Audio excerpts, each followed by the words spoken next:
নমস্কার বন্ধুরা, শুভ সন্ধ্যা। আপনারা হয়তো একটা জায়গায় আমার সঙ্গে একমত হবেন। শরীর যে কোনো সময় খারাপ হতে পারে, আমরা শারীরিকভাবে অসুস্থ হতে পারি যে কোনো সময়, কিন্তু মানসিক সুস্থতা আমাদের সবসময় বজায় রাখতে হবে। শরীর খারাপ বললে যদি আমরা মনকে অসুস্থ করে ফেলি, তাহলে কিন্তু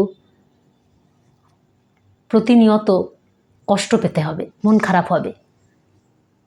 কিন্তু আমরা যদি মানসিকভাবে নিজেদেরকে সুস্থ রাখতে চাই বা রাখি, তাহলে কিন্তু শারীরিক অসুস্থতা অনেক সময় আমরা কাটিয়ে উঠতে পারি। সেই প্রচেষ্টাতেই আমি চলে এলাম আপনাদের সঙ্গে আড্ডা দিতে কবিতায়।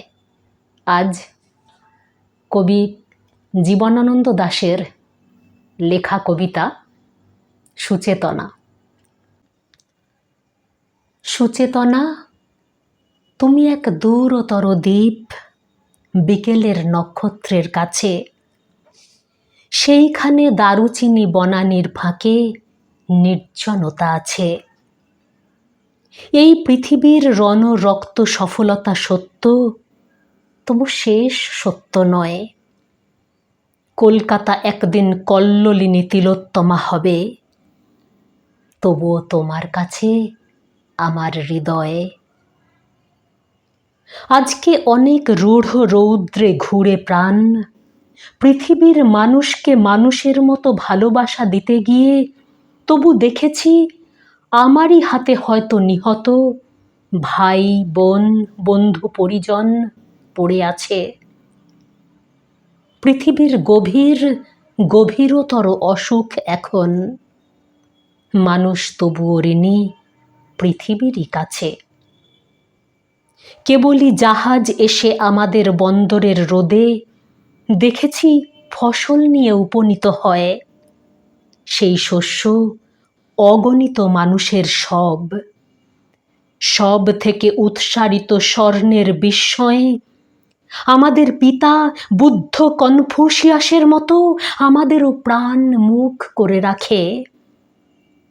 তবু চারিদিকে রক্তক্লান্ত কাজের আহ্বান। সুচেতনা, এই পথে আলো জেলে এ পথেই পৃথিবীর ক্রমমুক্তি হবে।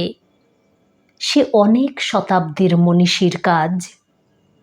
এ বাতাস কি পরম সূর্যকরোজ্জ্বল, প্রায় তত দূর ভালো মানব সমাজ আমাদের মতো ক্লান্তিহীন নাবিকের হাতে গড়ে দেব। আজ নয়, ঢের দূর অন্তিম প্রভাতে। মাটি পৃথিবীর টানে মানব জন্মের ঘরে কখন এসেছি, না এলেই ভালো হতো অনুভব করে।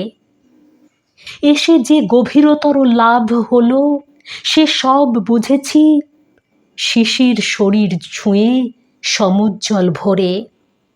দেখেছি যা হলো হবে, মানুষের যা হবার নয়। শাশ্বত রাত্রির বুকে সকলই অনন্ত সূর্যোদয়ে। ভালো থাকবেন সকলে, ধন্যবাদ।